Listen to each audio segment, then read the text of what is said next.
The Chicago Theater of the Air.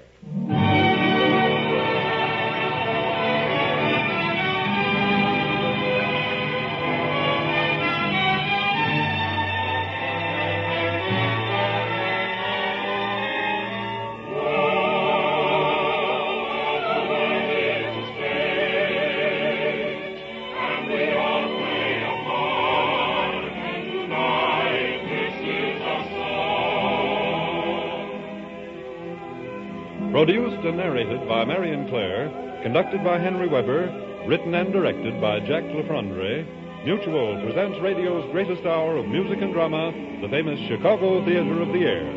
Tonight's performance, The Mikado by Gilbert and Sullivan, starring Norma Lotze, David Polari, and John Barclay, supported by Ruth Slater, Flora Patterson, and Bruce Foote, with an all-Chicago dramatic cast headed by Muriel Bremner, Everett Clark, and Carl Cronke.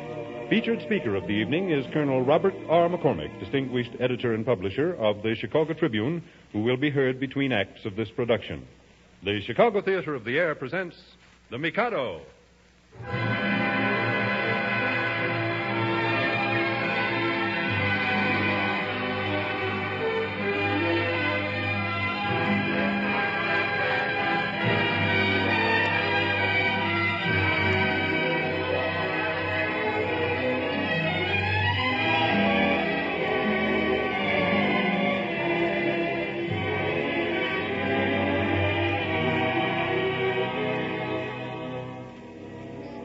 Grotesque pagodas rise before us as we visit the mythical Japanese town of Titipu.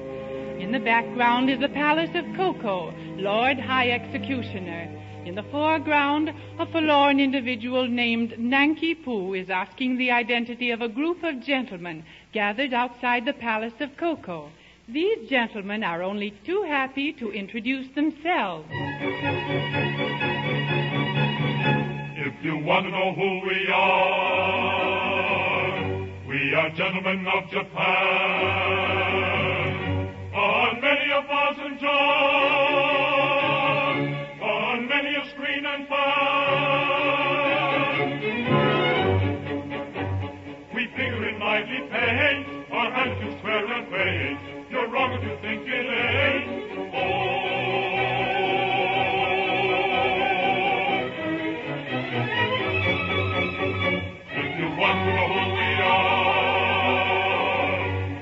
Gentlemen of Japan,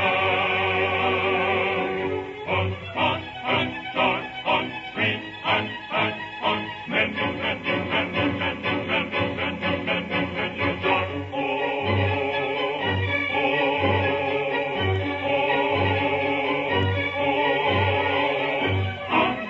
On jar, on screen and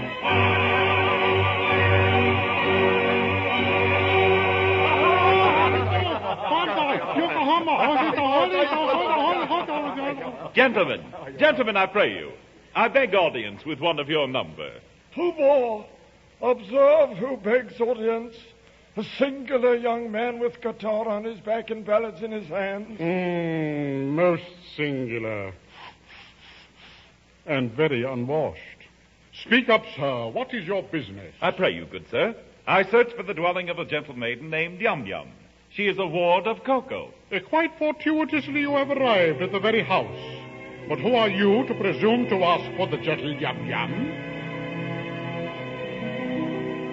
Oh, wandering minstrel, I, a thing of shreds and patches, of ballad songs and snatches, and dreamy lullaby. My catalog is long through every passion ranging, and to your humors changing,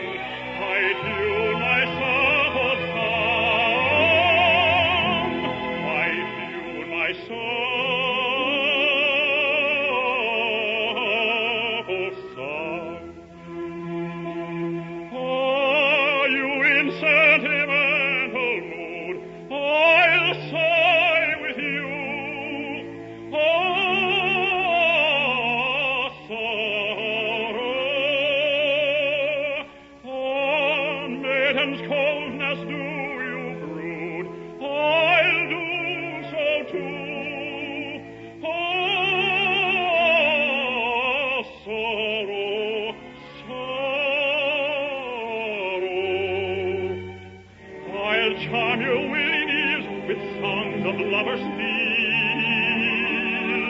while sympathetic tears my cheeks bedew.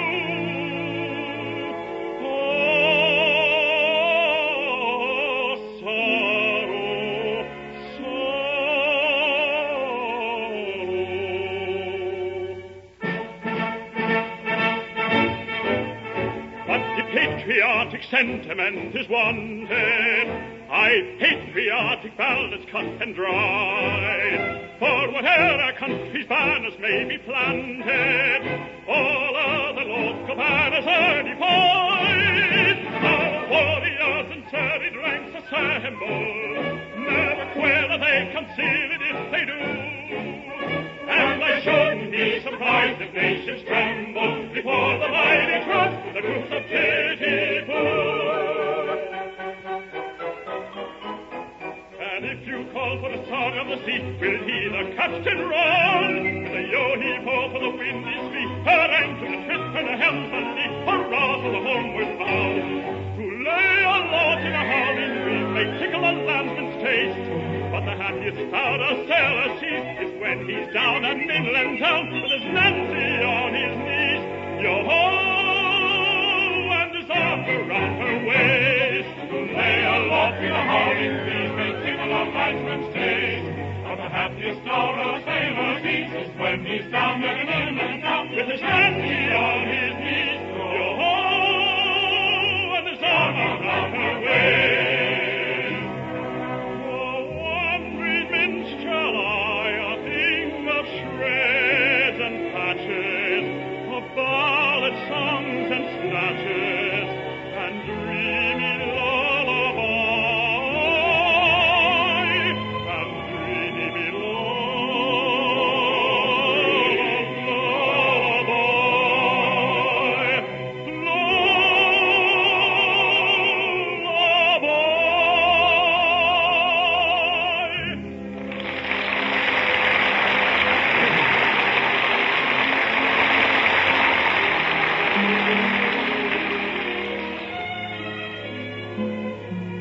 A wandering minstrel, dear, dear me, such a lowly station.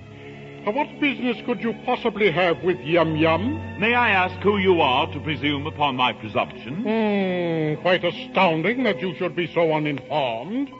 I beg to inform you, sir, that yonder is the palace of the Lord High Executioner. But I, Pooh Bah, am Lord High everything else. Lord High everything else?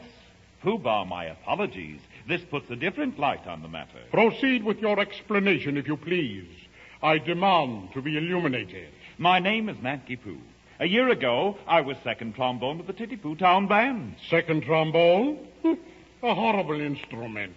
It was then that I saw Yum-Yum and fell at once in love with her. A very romantic story. Then I found out that she was already betrothed to her guardian, Coco, a cheap tailor. Oh, a heartbreaking recital. But judge of my delight when I heard a month ago that Coco has been condemned to death for flirting and that Yum-Yum is now free to marry me. Oh, how sad, how very, very sad.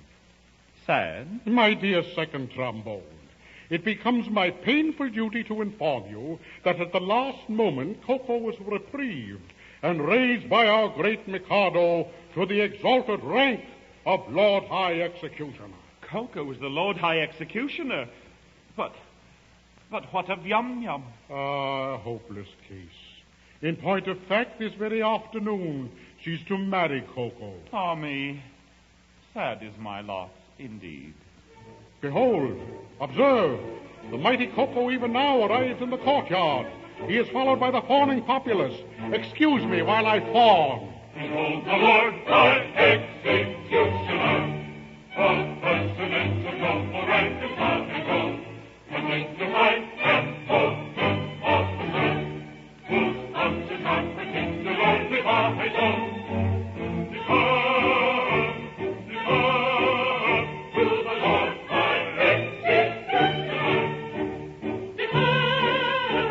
Declare to the noble Lord High Executioner. taken from a county jail by a set of curious chances, liberated then on bail, on me own recognizances, wafted by a favoring gale, as one sometimes is in trances, to a height that few can scale, save by long and weary dances, surely never had a male, under such like circumstances, so adventurous a tale, which may rank with most romances, taken from a county jail, by a set of curious chances, surely never had a male, so adventurous a tale.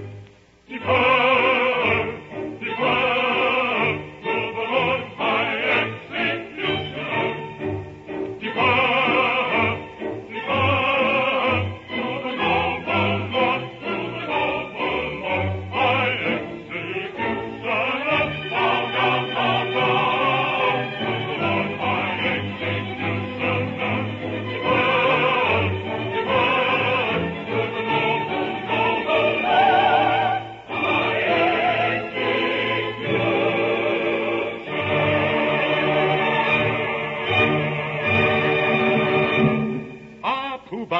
Pooh-Bah, my reception does you credit.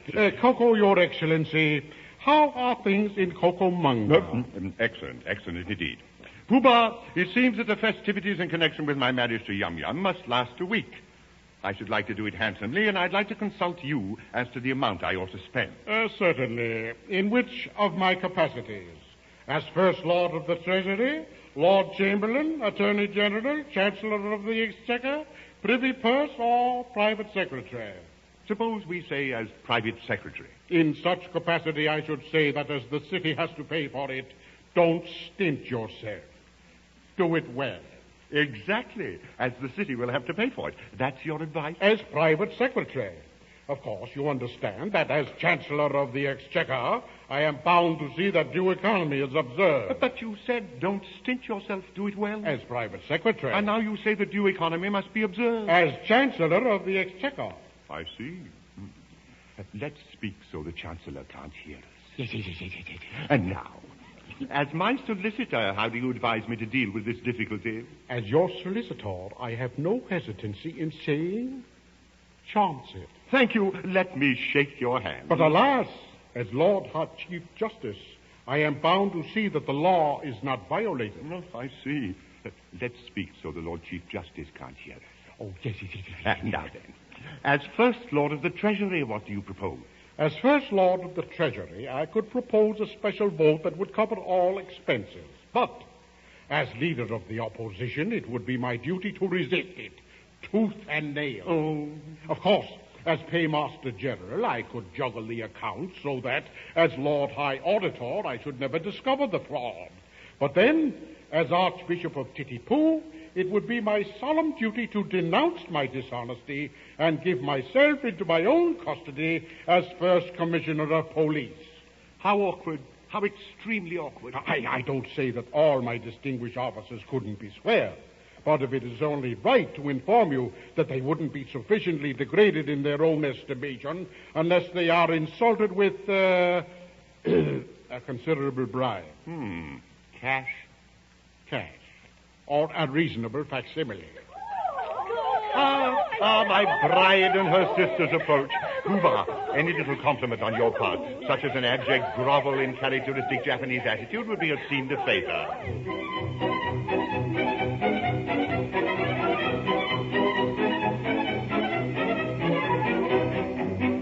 We little maids from school are we, where to the school girl well can be, filled to the brim with girlish glee. Three little maids from school, everything is a source of fun. Nobody's safe or we care for none. Life is a joke that has just begun. Three little maids from school. Three little maids who old and weary come from the ladies' seminary, free from genius to delivery. Three little maids from school. Three little maids from school.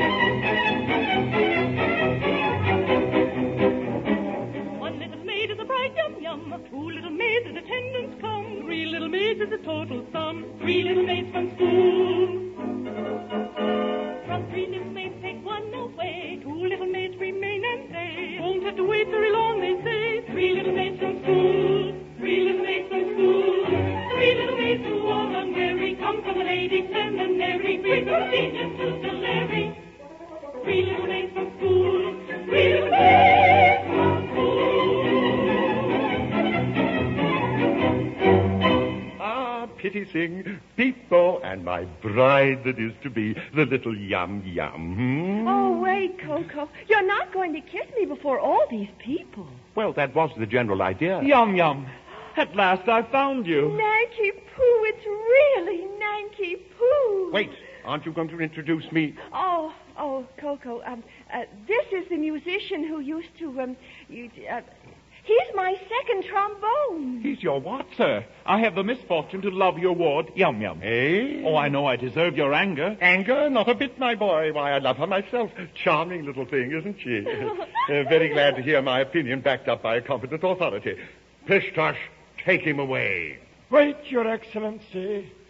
I bear a letter from His Majesty, the Mikado. A letter from the Mikado? It arrived this very moment. Dear me, dear me. What is it, Your Excellency? Oh, the Mikado is struck by the fact that no executions have taken place in Titipu for a whole year. He decrees that unless someone is beheaded within 1 month, the post of Lord High Executioner shall be abolished. What's this? What of my post of Lord High everything else? That too? Oh. The wedding is postponed for the time being. Oh, dear, oh, dear. Come, Pooh-Bah, we must talk this over.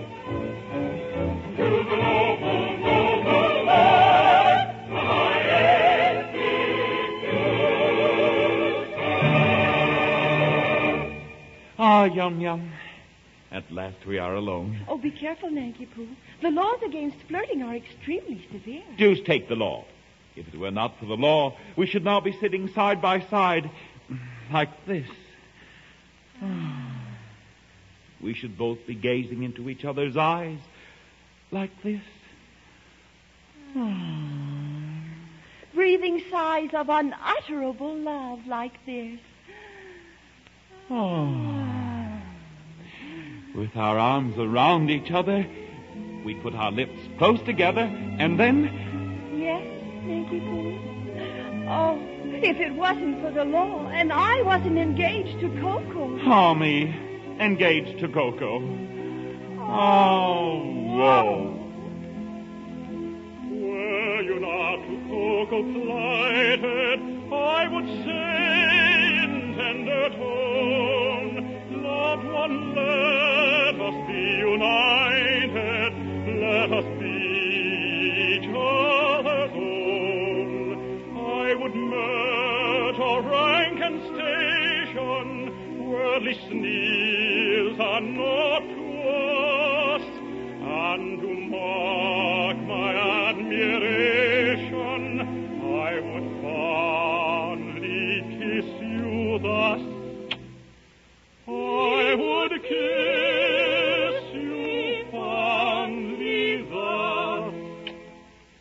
But since I'm engaged to Coco, to embrace you thus can Coco, would distinctly be no Toco, and for that I should get Toco. Toco, Toco, Toco, Toco, Toco.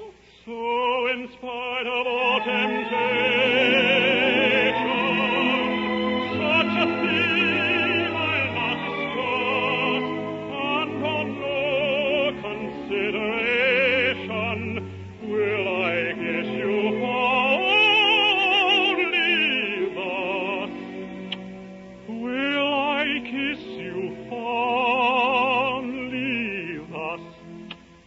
Let me make it clear to you, this is what I'll never do. This, oh this, oh this, oh this, this is what I'll never, never do. This, oh this, oh this, oh this, this is what I'll never do. You never do. I'll never do. You never do. Oh this,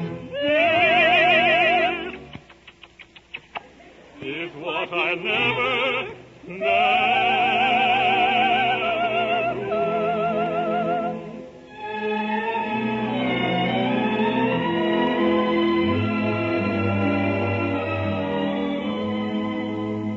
Just a moment. Nanky Poo, Nanky Poo. Oh, What are your intentions with that rope? I am about to terminate an unbearable Oh, existence. salvation. Happy salvation. I beg your pardon? Thank you, you're absolutely certain that you're resolved to die?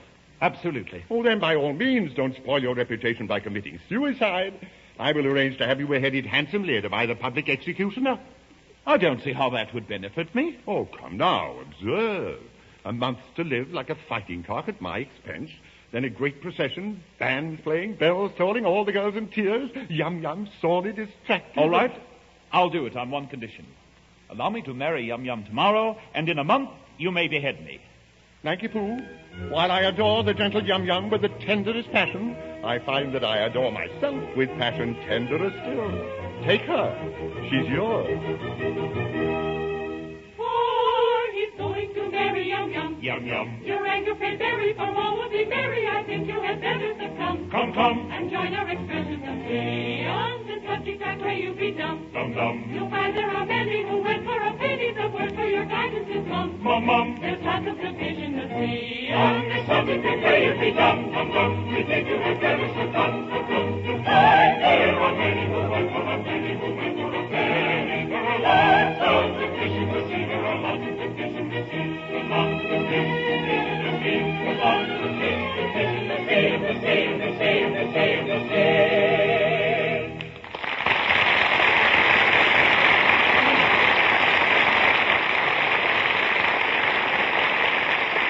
Our Chicago Theater of the Air production of The Mikado by Gilbert and Sullivan will continue following a featured radio commentary by Colonel Robert R. McCormick, editor and publisher of the Chicago Tribune, outspoken American patriot, noted world historian. The subject of this evening's commentary, Triumph at Yorktown. Ladies and gentlemen, Colonel Robert R. McCormick.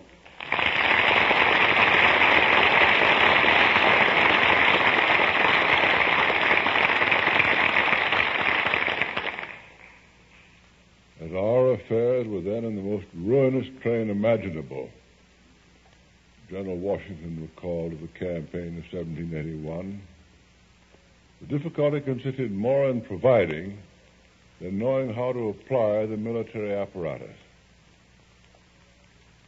Before the arrival of Count de Grasse, it was the fixed determination to strike the enemy in the most vulnerable quarter. The point of attack was not absolutely agreed upon because it could not be foreknown where the enemy would be most susceptible. New York was thought to be beyond our effort. Consequently, the only hesitation that remained was between an attack upon the British Army in Virginia or that in Charleston. After the arrival of Count de Grasse, the hostile post in Virginia became the definite and certain object of the campaign. The hostile point in Virginia was, of course, Lord Cornwallis' fortified beachhead on the York Peninsula. The campaign was the masterpiece of Yorktown, and the triumph of Yorktown, 160 years ago on October 19, 1781, was the victory in the field whereby the United States did indeed assume, among the powers of the earth, that separate and equal station prophetically voiced by the Declaration of Independence. The basic strategy of Yorktown turned upon the effective concentration of French and American naval and military commands against a vulnerable sector of the far-flung British area of occupation. The opportunity to attack Cornwallis arose out of a number of interlocking sequences, combinations involving naval and military tactics, diplomatic representations, and a jealous personal rivalry within the British High Command. Yet the master strategist was Washington. The success of the campaign, once the American offensive was set in motion, depended upon the speed, secrecy, and precision with which the decisive thrust was marched, launched, and driven home. Here again, Washington's mastery of the art of war places him among the very great captains of military history. Few soldiers in any age have shown finer military abilities than Washington displayed in this crisis of the Revolution. fewer still kindle the torch of victory from the embers of despair. It must be remembered that as the war went into the spring of 1781, the American armies were near dissolution. A small Southern army under the brilliant Nathaniel Greene kept a stalemate watch on the British in Charleston. Lafayette, later to be reinforced by Wayne, dared not seek a decisive engagement with Cornwallis in Virginia. Washington himself, containing the British in New York from his position at West Point, could oppose only some 3,500 Continentals, mostly from New England, to Sir Henry Clinton's 10,000 regulars, supported and supplied by a strong naval force. Moreover, Washington's army was dwindling, not growing. The Continental Congress had exhausted its resources. Colonial militia units were widely scattered, poorly armed, miserably clothed and fed. But for French help, it may be well that the American army could not have kept the field in 1781. The first considerable French reinforcement to come to the aid of the Allied cause was Count Rochambeau's small army of 4,000 men, landed at Newport in July 1780.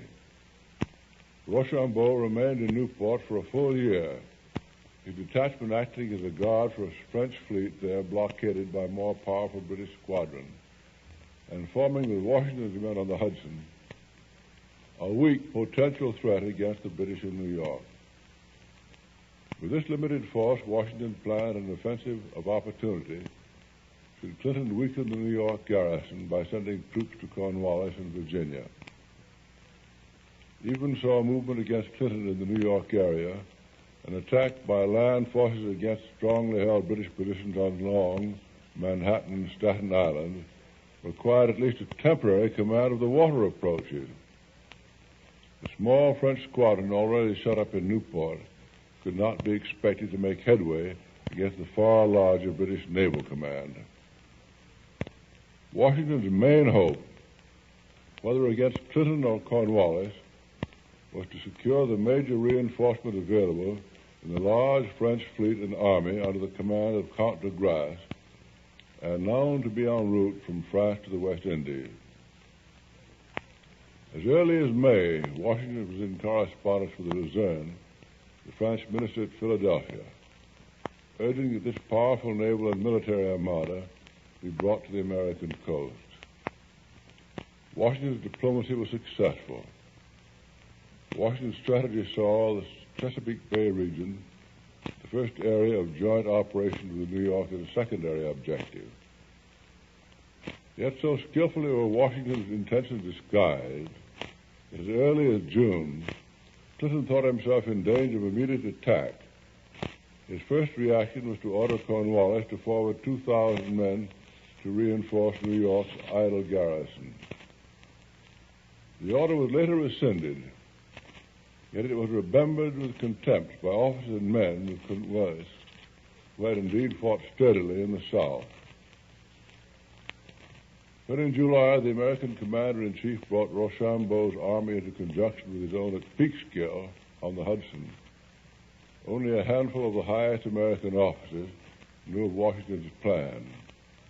It remained a top secret, while Washington and Rochambeau awaited news of the de Grasse expedition. De Grasse reported by a dispatch received in August he would shape his course for Chesapeake Bay.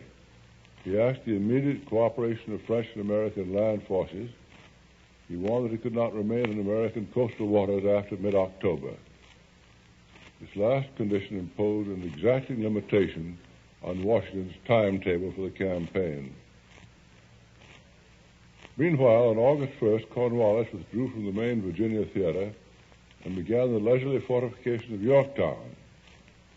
In March, Cornwallis had won a tactical victory over Greene in the bitterly fought action of Guilford Courthouse. Yet his costly success in the field was barren of strategic fruits so long as Greene's army remained in being. In July, the sharp skirmish of Green Springs, Virginia, was no more decisive against Lafayette and Wayne. The American forces, by avoiding a pitched battle, canceled any immediate promise of British success in Virginia. That Cornwallis in his withdrawal would put his army in a position from which there could be no retreat but by sea cannot have been anticipated by Washington. In all probability, Cornwallis, entrenched at Yorktown, in full confidence that the British fleet would continue to dominate the American seaboard. The choice of Yorktown was a fatal choice, of course. Yet it was a blunder committed after a long series of confusing and contradictory orders passing down the British chain of command. Cornwallis and Clinton had been at loggerheads before and during the final campaign. Clinton's last-minute orders to fortify Old Point Comfort as a naval as well as a military base were utterly impractical, since the anchorage could not be made into a safe harbor for major British vessels. In addition, Cornwallis, the Earl, felt at liberty to disregard the orders of Clinton, a lesser nobleman. He did not cross the Chesapeake. But the choice of Yorktown aside, such was the concentration that Washington brought to bear against Cornwallis, that nothing but a successful naval intervention could save the British Army in Virginia. De Grasse got his message through to Washington on August 14th.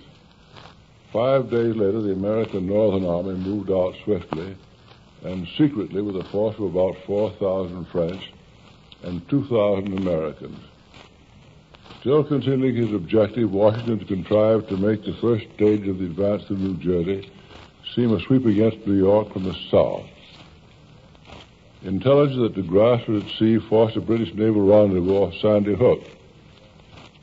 Clinton looked to his defenses and stood to his guns. By great good luck, a British naval reconnaissance into Chesapeake Bay came 5 days too soon. On August 30th, Washington's troops swerved away from New York and set out by forced marches for Head of Elk, Maryland, from which point they might take transport by water down the Chesapeake. On that day, the British may have divined Washington's intentions. But on August 30th, De Grasse, with 28 ships of the line, 6 frigates, 19,000 seamen, and 3,000 French regulars stood in the Chesapeake Bay. The French land force with ample artillery was hurried ashore.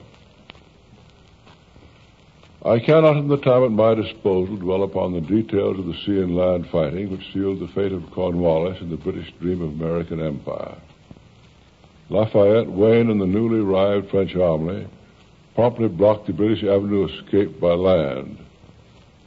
Cornwallis' last hope went glimmering when British naval intervention failed in the fleet action of September 5th. 19 British ships of the line against 25 Frenchmen. And the British attack so bungled as to throw away the initial advantage of surprise and maneuver. Lafayette very generously and very prudently waited until Washington's main army could come into conjunction with his own. French and American forces together outnumbered the defenders of Yorktown 2-1. By September 28th, the doomed garrison was confined within its inner defense perimeter. On October 9th, Allied siege cannon opened on the British works, Washington himself firing the first American gun. Since the Americans were unfamiliar with siege operations, the slow ritual of cannonade and advance by parallels was directed by European professionals. The investment was more deliberate than deadly. Losses on both sides were surprisingly small. On October 14th, a storming column selected from Lafayette's light infantry, led by Alexander Hamilton and composed chiefly of Connecticut men, carried one vital British redoubt, while a French column of 400 grenadiers and chasseurs stormed a second. The British counterattack of October 15th was easily beaten off. On October 17th, the British drums beat a parley. On the 19th, as the world knows, Cornwallis surrendered. The pageantry of the surrender with the French allies and British troops of the Royal Guards Brigade, gorgeously arrayed, has long been remembered. Yet to an American, the most moving spectacle at Yorktown centered not upon European uniform, but rather upon the 3 divisions of some 5,000 American Continentals, the veterans of a score of desperate fields. On the extreme right, in the post of honor, under Lafayette, were the select troops of the 1st Division, the celebrated Corps of Light Infantry, most of them New Englanders. Von Steuben's 2nd Division included the immortal regiments of the Pennsylvania, Maryland, and Virginia line. General Lincoln commanded the 3rd Division, made up of New York, New Jersey, and Rhode Island men.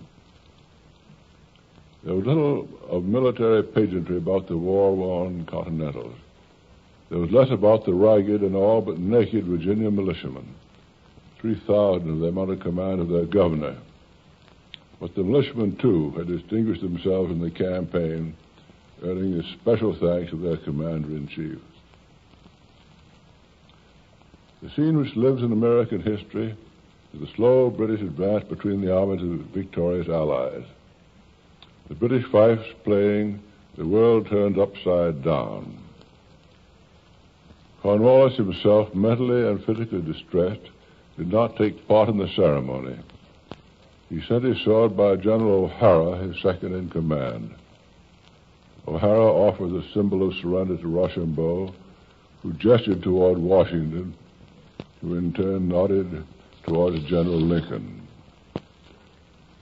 Lincoln formally received the sword and graciously returned it to the defeated officer. The surrender was completed by the presentation of flags and laying down of arms. I think it should be added that Cornwallis, surviving his defeat to serve a diminishing empire in Ireland and in India. No honors for Yorktown appear on the battle standards of the British Guards. The sober verdict of history was little to do with incidental pomp and circumstances attendant upon the drama of Yorktown. The battle fought 168 years ago last Wednesday gave forever into American hands the destinies of a new nation conceived in liberty. The service of the French naval and military officers deserve full praise, yet it must not be forgotten that Washington was in supreme command. The campaign of Yorktown was Washington's own. To seize the offensive in the face of superior forces, to mystify the enemy, and to effect a brilliant concentration at precisely the right time. These are the achievements of superb generalship. The triumph of Yorktown was thus Washington's triumph in the field. It remains an authentic masterpiece in the art of war.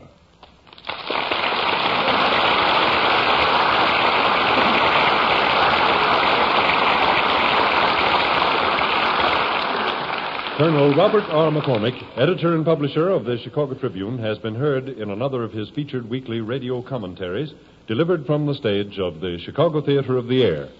Free copies of tonight's address on the triumph at Yorktown may be obtained by writing to the Mutual Broadcasting System, Chicago 11, Illinois. The Chicago Theater of the Air continues tonight's production of The Mikado by Gilbert and Sullivan, starring Norma Lotze, David Polari, and John Barclay, conducted by Henry Weber, narrated by Marion Clare.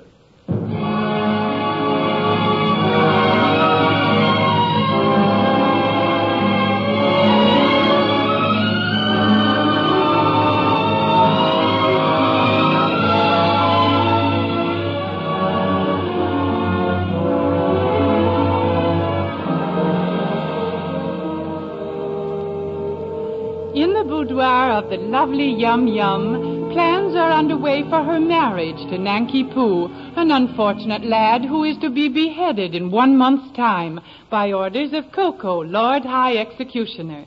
Yum Yum's ladies-in-waiting, Pitty Sing and Peep Bo, are busily engaged in braiding Yum Yum's raven hair.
little more rouge on Yum Yum's cheek, Pitty Sing? Oh, yes, Peepo. And loosen Yum Yum's braid on the right side ever so little. Thank you, Pitty Sing. Thank you, Peepo. Oh, Yum Yum, you are so beautiful. More beautiful than anyone else anywhere. Yes, Pitty Sing, I know. Sometimes I sit and wonder in my artless Japanese way why I am so attractive. Can this be vanity? Oh, but no, nature is lovely too and rejoices in her loveliness. I am a child of nature and take after my mother.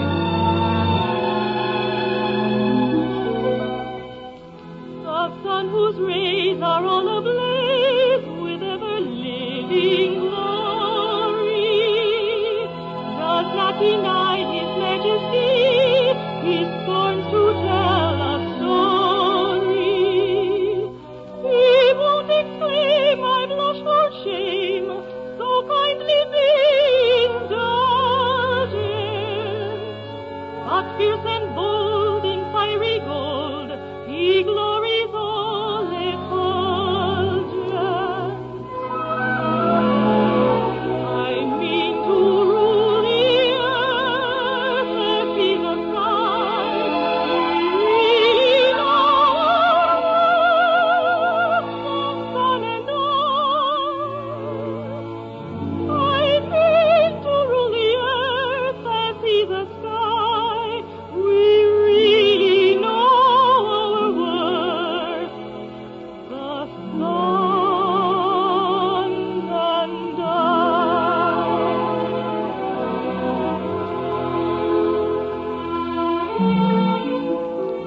Everything seems to smile upon me.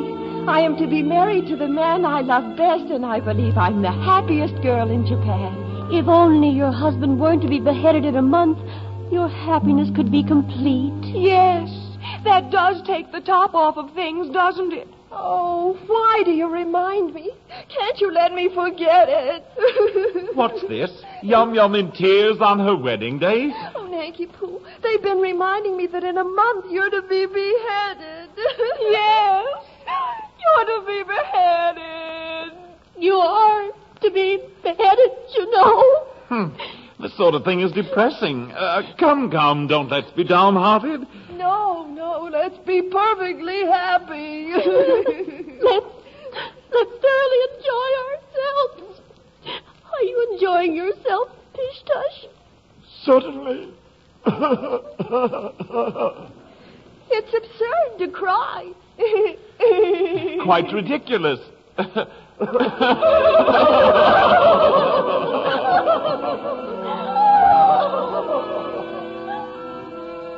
brightly dawns our wedding day. Joyous are we give thee greeting, whither of the fleeting. Fickle moment, prithee stay. Fickle moment, prithee stay. What the mortal joys befollow? Pleasures come if sorrows follow. Though the tocsin sound ere long, the tocsin sound ere long. Ding dong, ding dong. Yet until the shadows fall, over one and over all. Sing a merry madrigal. Sing a merry madrigal. Sing a merry madrigal. La la la la la la la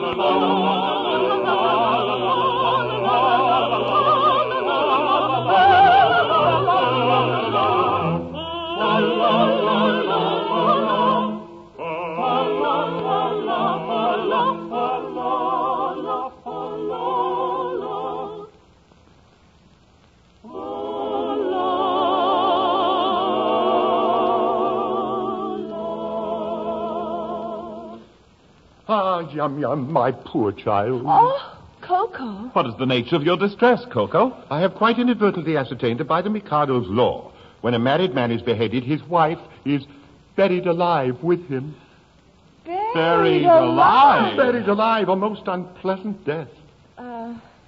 Nanky Poo, I love you with all my heart, and I shall never love anyone half so much, but, my darling, when I agreed to marry you, that is, I had no idea that, it does make a difference. A difference, that is. Yes, it does make a difference.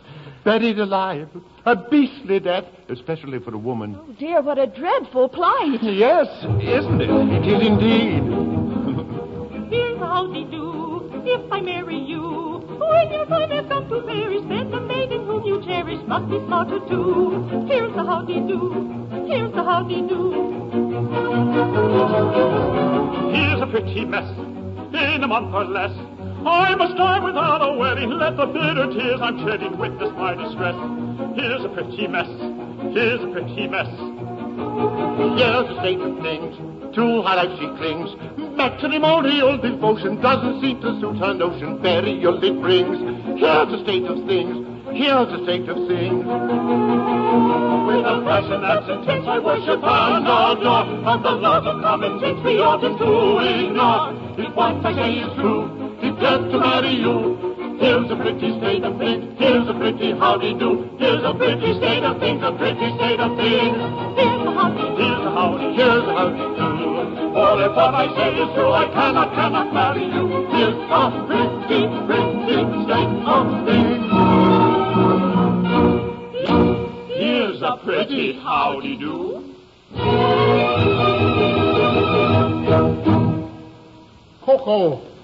Coco, your excellency. Hey, what is it, Pooh-Bah? The Mikado and his suite approach the town. The Mikado, he's coming to see whether his orders have been carried out. Look here, Nanky Poo, this is getting serious. Someone simply must be executed. Very well, then. Behead me. But what? Now? Certainly. At once.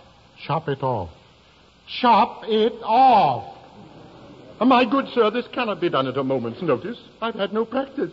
I'd have to start with a guinea pig and work my way up to a second trombone. What of it?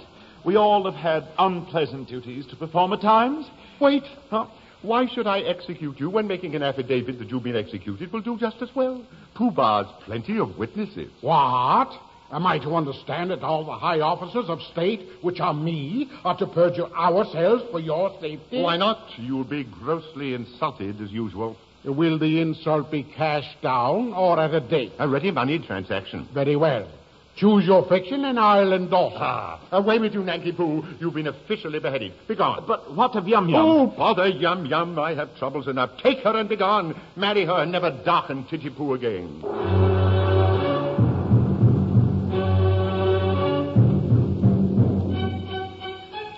The Son of Heaven, His Royal Highness, the Mikado of Japan. Miya-sama, onamano Miami, pira sura no anajana.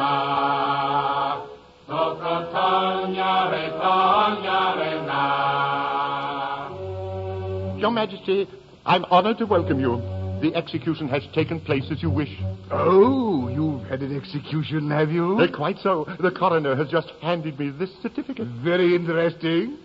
But I have come about an entirely different matter. A different matter? Coco, this is Madame Cattishaw. Oh, how do you do? My good man, the son of our gracious Mikado disappeared from court a year ago. He was to have married me. Indeed, a worthy explanation of his disappearance. Oh!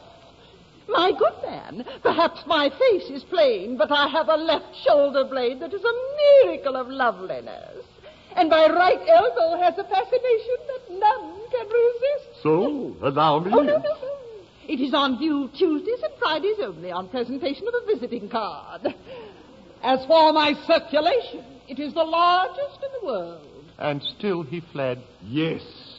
And now I understand that he is masquerading in your town of Titipu, disguised as a second trombone. Your Majesty, look! What is it, madam? The name on this death certificate. Nanky Poo, beheaded this morning. Oh, where shall I find another? Mercy, Your Majesty, mercy. Yes, by all means, mercy, Your Majesty. Oh, dear. This is very tiresome. My poor fellow, in your anxiety to carry out my wishes, you have beheaded the heir to the throne of Japan. Katisho, my dear, I quite forget. What is the punishment for compassing the death of the heir apparent? Something lingering, Your Majesty, with boiling oil in it, I fancy. I can't quite remember whether it was boiling oil or melted lead. Oh, mercy, mercy. A more humane Mikado never did in Japan exist. To nobody's second, I'm certainly reckoned a true philanthropist. It is my very humane endeavor to make, to some extent, each evil liver a running river of harmless merriment. My object all sublime I shall achieve in time, to let the punishment fit the crime, the punishment fit the crime, and make each prisoner pent, unwillingly represent a source of innocent merriment, of innocent merriment. All prosy, dull society sinners who'd clatter and beat and bore are sent to hear sermons from mystical Germans who preach from 10 till 4. The amateur tenor whose vocal villainies all desire to shirk shall during off hours exhibit his powers to Madame Tussauds waxwork. The lady who dyes a chemical yellow or stains her gray hair puce or pinches her middle as black like a griddle with permanent walnut juice. The idiot who in railway carriages scribbles on window panes. We only suffer to ride on a buffer in parliamentary trains. His object all sublime, he will achieve in time, to let the punishment fit the crime, the punishment fit the crime, and make his prisoner fair, unwillingly represent a source of innocent merriment, of innocent merriment. Well, I must say, Coco, you've gotten us into a fine bath of oil. Or is it hot lead? Ooh, horrible picture, Pooh-Bah. Fortunately, Nanky Poo hasn't left town yet. Nanky Poo! Nanky Poo! Yes? Nanky Poo, I have the best of news for you. You're reprieved. Oh, but it's too late for that. I'm a dead man and I'm off for my honeymoon. Nonsense. A terrible thing has just happened. It seems that you're the son of the Mikado. Yes, but that happened some time ago. Oh, Nanky Poo, you're the son of the Mikado. How wonderful. Now I'm his daughter-in-law. Is this a time for airy persiflage? Alas, your father is here with Katisha and has condemned me along with Pooh-Bah. Yes, and all of my royal personages. There's only one chance for you, Coco. If you persuade Katisha to marry you, she will have no further claim on me, and I would not be alluded to coming back to life. Katisha, my good man, have you seen her? She's something appalling. Appalling or not, it comes to this. While Katisha's single eye shall remain a disembodied spirit, when Katisha is married, existence on earth will be as welcome as the flowers in the spring. The flowers that spray bloom in the spring, tra-la, bring promise of merry sunshine. And we merrily dance and we sing, tra-la, we welcome the hope that they bring, tra-la, of a summer of roses and wine, of a summer of roses and wine. And that's what we mean when we say that a thing is welcome as flowers that bloom in the spring. Tra-la-la-la-la, tra-la-la-la-la, the flowers that bloom in the spring. Tra-la-la-la-la, tra-la-la-la-la, tra-la-la-la-la.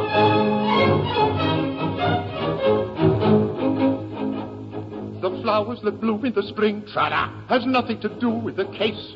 I've got to take under my wing, tra-la, a most unattractive old thing, tra-la, with a caricature of a face, with a caricature of a face.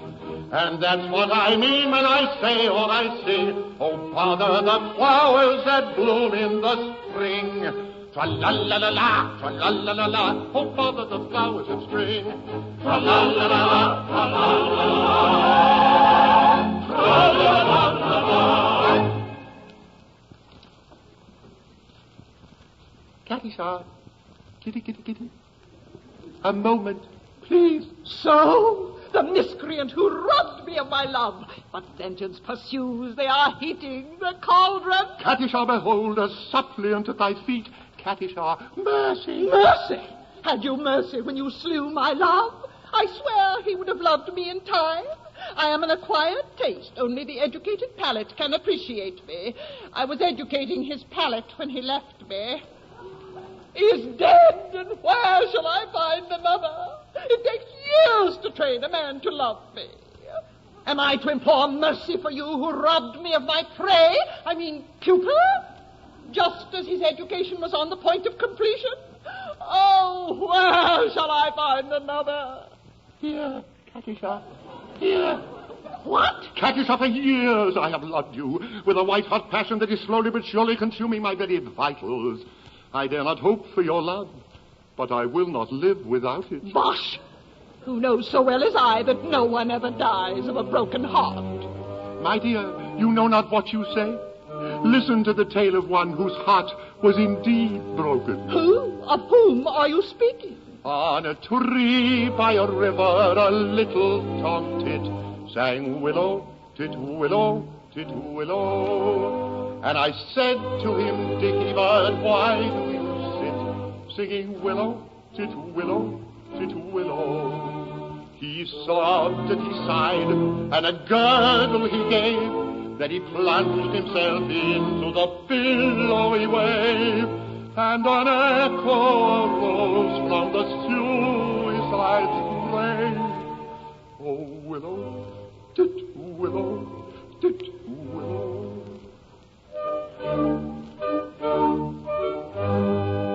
Now I feel just as sure as I'm sure that my name isn't Willow, tit, willow, tit, willow. That was blighted affection that made him exclaim, oh, willow, tit, willow, tit, willow. And if you remain careless and obdurate, I shall perish as he did, and you will know why, though I probably shall not exclaim as I die, oh, willow, tit, willow, tit, willow. Oh dear, such a sad tale. Did little Titwillow really die of love? Most assuredly. I knew the bird intimately. Oh, poor little chap. And if I refuse you, will you go and do the same? At once. No, you mustn't anything but that. Well, my good Coco, is everything arranged? Is she going to marry you? Pooh-Bah, I am going to marry him indeed, to save him from the fate of little Titwillow. Pooh-Bah, greater love hath no man.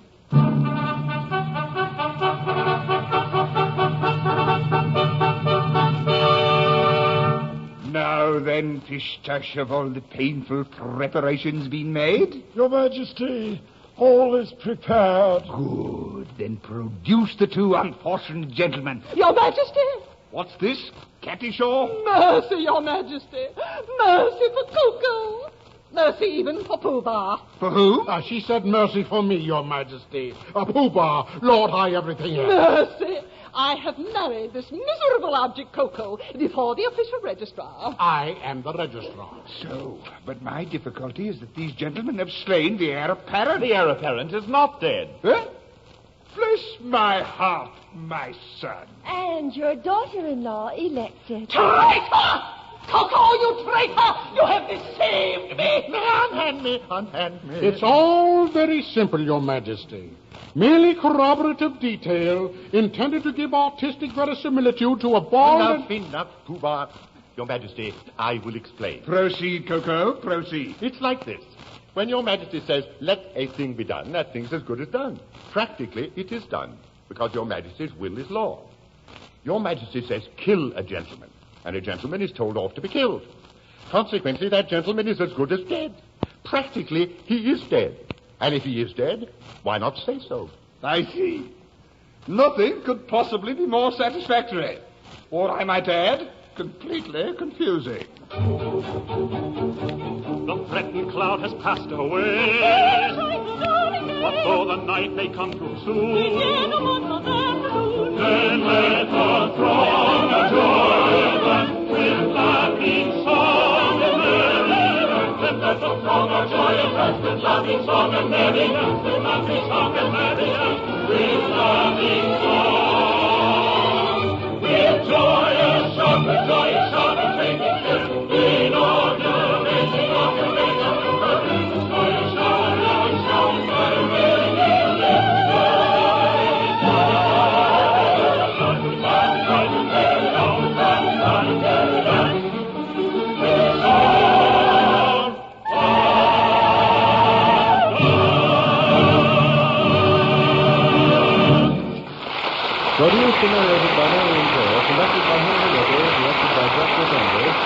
Chicago Theatre of the Air has presented The Mikado by Gilbert and Sullivan, starring Norman Otzer as Yum Yum, David Polare as Nancy Pooh, John Barkley as Coco, supported by Ruth Slater, Flora Patterson, and Bruce Cook. Featured speaker, Colonel Robert R. McCormick. Heard in synchronized speaking roles tonight, Muriel Bremner as Yum Yum, Everett Clark as Nanky Pooh, Carl Cronky as Pooh Bah, Hope Summers as Catty Shaw, Norman Gottschalk as Pish Tush, Maurice Copeland as the Mikado, Titty Singh and Pete Bow were Sandra Gare and Elmira Ressler. This is Lee Bennett inviting you to next week's Chicago Theatre of the Air feature production, The Pink Lady, starring Virginia Haskins and David Polare, and conducted by Henry Weber. This is the Mutual Broadcasting System.